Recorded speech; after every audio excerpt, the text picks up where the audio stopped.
Zara, thank you. As we had mentioned, we had that breaking news just about half an hour ago about Deutsche Telekom's T-Mobile unit may be sold to Sprint Nextel. Jeff McCracken is the Bloomberg reporter who broke this story for us. And Jeff, so glad you could come on short notice. And as we've been talking about, it sounds as if the valuation, right, that's the sticking point. So what's going on there? Right. And these guys have actually held talks in the past. I think it's worth noting. And that happens a lot in big deals like this. There'll be conversations, they'll fall through. There'll be conversations, they fall through. And finally, the two sides come to an agreement on whatever the sticking point was. In the case here, it is the value of T-Mobile. And it's a bit tough to value because it's almost like, I think if I called it a melting ice cube, I'd be overstating it. But they are losing customers at a time others are gaining. They missed out on Apple. They've been really slow on rolling out 3G. They lost like 55,000 customers last year at a time that AT&T and Verizon and even Sprint are all adding people. So yeah, that is the sticking point because the value of that will determine how much Deutsche Telekom would own in the merged companies. If a higher value of T-Mobile gets them north of the 50% threshold, which they would probably prefer to be, a lower value obviously puts them at a lower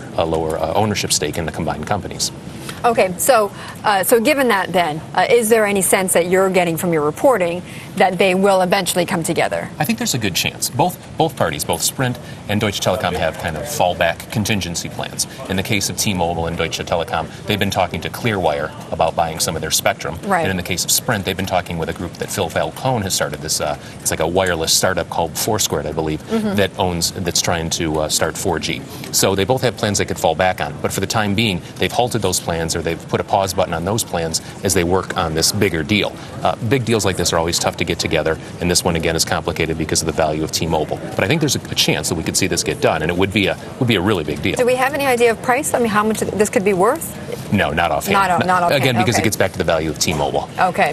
Sprint, Which I think, is very difficult. Right, and Sprint's market cap somewhere in the neighborhood of $13 billion. So if Deutsche came out with, say, a 50% stake, then you're looking at a $6.5–7 billion deal, hypothetically. Jeff, what's the possibility that other bidders could come in? I think it's unlikely.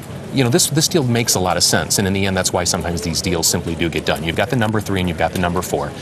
Both of them really have been losing relevance to AT&T and Verizon. So I think they can get through any antitrust hurdles, and I think it's just one of those deals that makes a lot of sense if they can get past that key issue of valuation. Right, the price then. Jeff, Absolutely. Thank you very much. Appreciate you bringing this story for us. That was Jeff McCracken of Bloomberg News.